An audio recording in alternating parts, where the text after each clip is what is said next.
नमस्कार विद्यार्थी मित्र मैत्रिणींनो, करंट अफेअर्स बाय मेघाली या मराठी यूट्यूब चॅनलवरती आपले मनपूर्वक स्वागत. इथे आपण डेली करंट अफेअर्सचे इम्पॉर्टंट 12 क्वेश्चन्स दररोज पाहत असतो, जे तुम्हाला आपल्या येत्या सर्व MPSC एक्झाम्समध्ये, सरळ सेवांमध्ये आणि सर्व केंद्रीय परीक्षांमध्ये नक्कीच पाहायला मिळतील. त्यामुळे चॅनलवरती जर तुम्ही पहिल्यांदा आले असाल तर चॅनलला लाईक करा, जास्तीत जास्त विद्यार्थ्यांना हा चॅनल शेअर करा, जेणेकरून सर्व विद्यार्थ्यांना या चॅनलचा उपयोग होईल आणि सबस्क्राईब करायला विसरू नका. चला तर पाहूयात आजच्या म्हणजे 2 फेब्रुवारी 2026च्या चालू घडामोडी.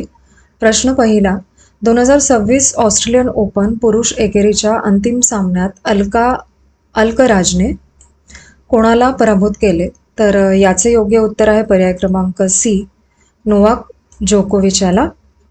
त्याचे महत्त्वाचे पॉईंट्स पाहून घ्या.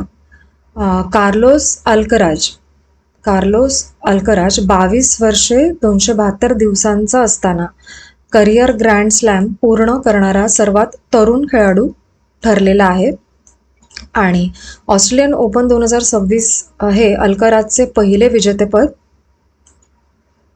आणि एकूण 7वे ग्रँड स्लॅम विजेतेपद होते आणि 38 वर्षीय नोवाक जोकोविच ऑस्ट्रेलियन ओपनमध्ये पहिल्यांदाच उपविजेता ठरला आहे आणि त्याचा 25वा ग्रँड स्लॅम अद्याप अपूर्ण राहिला. प्रश्न दुसरा, सुनेत्रा पवार यांनी महाराष्ट्रात पहिल्यांदाच कोणत्या पदावरती नियुक्ती झालेली आहे? तर आपल्या सगळ्यांनाच माहिती आहे. तर याचं योग्य उत्तर आहे त्या पहिल्या महिला उपमुख्यमंत्री म्हणून त्यांची नियुक्ती झालेली आहे. तर महत्त्वाचे पॉईंट्स पहा. 2024 मध्ये सुनेत्रा पवार यांनी बारामती लोकसभा मतदारसंघातून निवडणूक लढवली होती आणि लोकसभा निवडणुकीनंतर सुनेत्रा पवार यांना राज्यसभेवरती नामनिर्देशित करण्यात आलेले आहे. तर भारतातील इतर राज्यातील पहिल्या महिला उपमुख्यमंत्री पाहून घ्या.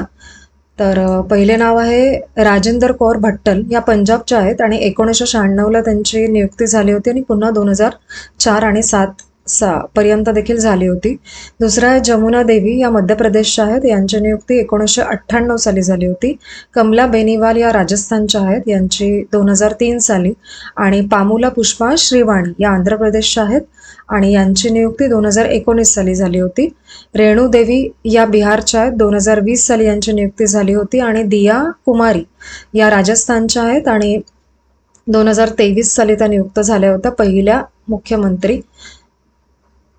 महिला मुख्यमंत्री म्हणून. आणि प्रवाती परिडा या ओडिशाच्या आहेत आणि यांची नियुक्ती 2024 आणि सुनेत्रा पवार यांची 2026 साली महाराष्ट्राच्या पहिल्या उपमुख्यमंत्री.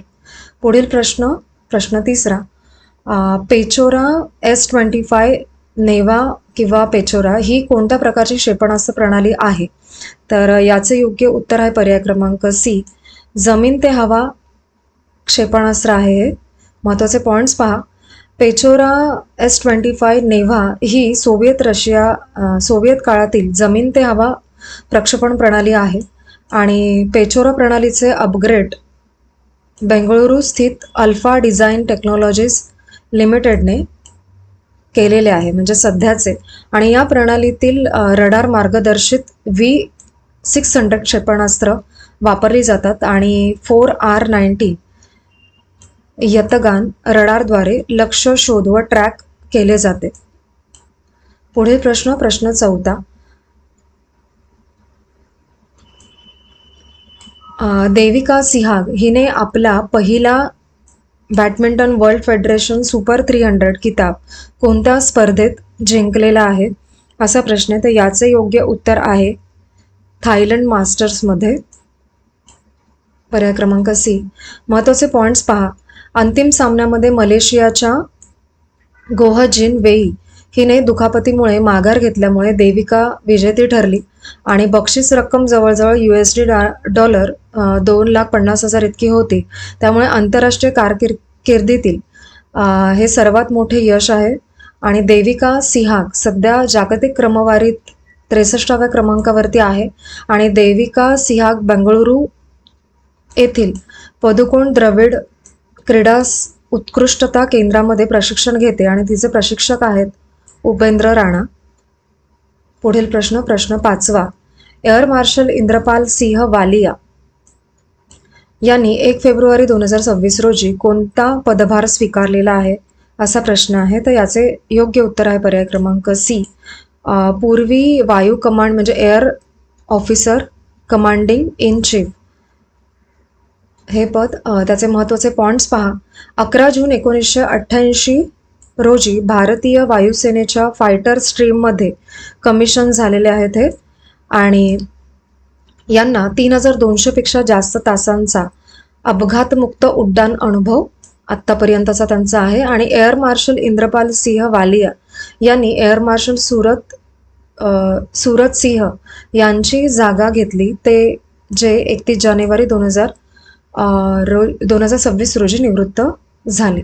पुढील प्रश्न 6वा.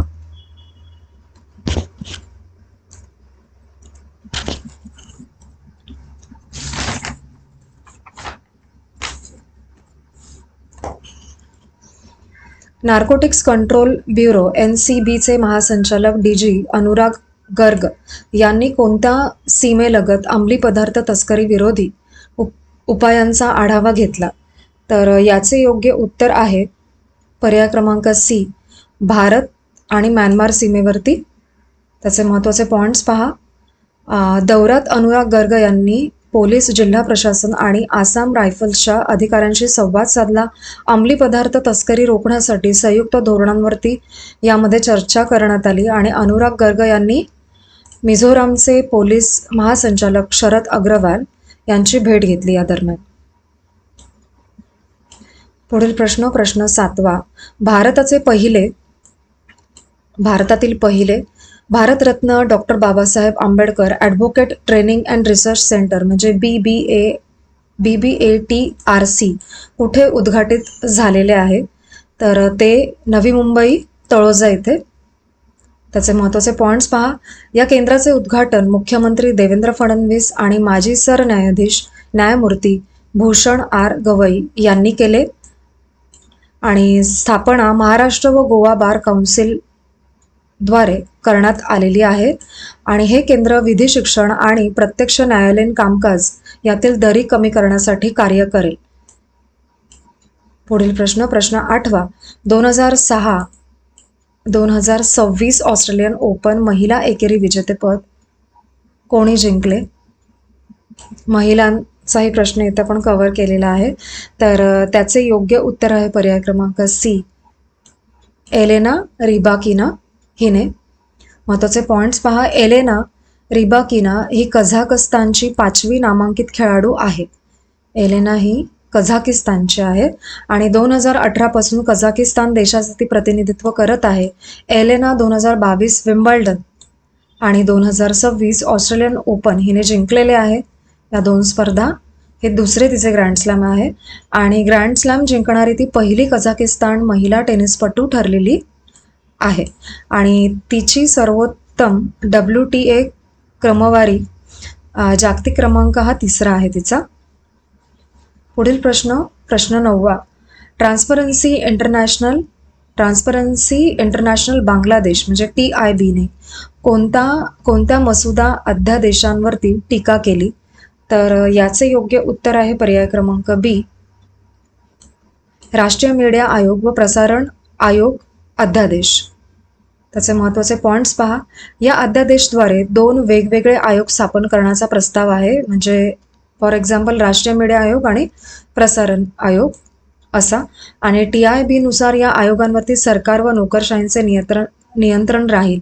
आणि TIBने निवडणुकीनंतर एकसंध व स्वतंत्र मीडिया आयोग स्थापनेचे आवाहन केले आहे, कारण बांगलादेशातील प्रेस स्वातंत्र्याच्या संरक्षणासाठी हे त्याचं कारण आहे. पुढील प्रश्न 10वा. 39वे इंडियन इंटरनॅशनल लेदर फेअर कुठे आयोजित करण्यात आले? असा प्रश्न आहे. तर याचे योग्य उत्तर आहे पर्याय क्रमांक सी, चेन्नई येथे. महत्त्वाचे पॉईंट्स पहा. या फेअरमध्ये लेदर उत्पादने, यंत्रसामग्री आणि अत्याधुनिक तंत्रज्ञान सादर केले जात आहे. यामध्ये AI, डेटा ॲनालिसिस आणि ॲग्मेंटेड रियालिटी यांचा समावेश आहे. यावर्षी फेअरमध्ये 360 भारतीय आणि 66 परदेशी कंपन्यांचा सहभाग आहे. तामिळनाडू व केरळ राज्ये भारताच्या लेदर उत्पादन आणि निर्यातीतील प्रमुख केंद्रे आहेत. म्हणजे साधारण 38% उत्पादन आणि 45% पेक्षा जास्त निर्यात योगदान या 2 राज्यांमार्फत होते भारतातून. पुढील प्रश्न 11वा. स्पेसएक्स कडून फाल्कन 9 रॉकेटचे प्रक्षेपण कुठून होणार आहे? तर याचे योग्य उत्तर आहे पर्याय क्रमांक सी, वॅन्डनबर्ग स्पेस फोर्स बेस इथून. त्याचे महत्त्वाचे पॉइंट्स, सॉरी इथे काहीतरी इश्यू आहे, तर याचे महत्त्वाचे पॉइंट्स मी नाही देऊ शकत. पुढील प्रश्न पहा. प्रश्न 12वा. सुदानसाठी आपत्कालीन अन्न सहाय्यासाठी UAEने UN वर्ल्ड फूड प्रोग्राम सोबत किती रकमेचा करार केलेला आहे? तर याचे योग्य उत्तर आहे पर्याय क्रमांक सी, $20 दशलक्ष. त्याचे महत्त्वाचे पॉइंट्स पहा. हा करार UAE एड एजन्सी आणि वर्ल्ड फूड प्रोग्राम यांच्या करण्यात आलेला आहे आणि सुदान व्यतिरिक्त चाड, दक्षिण सुदान, युगांडा आणि इथिओपिया या देशांतील सुदानी विस्थापितांनाही मदत दिली जाणार आहे. आणि 2015 ते 2025 दरम्यान UAEने सुदानला सुमारे $4.24 अब्ज मदत आत्तापर्यंत दिलेली आहे. तर आपले आजचे 2 फेब्रुवारी 2026चे डेली करंट अफेअर्स पाहून झालेले आहेत. तुम्ही आजचे लेक्चर शेवटपर्यंत पाहिलेत त्याबद्दल थँक्यू सो मच.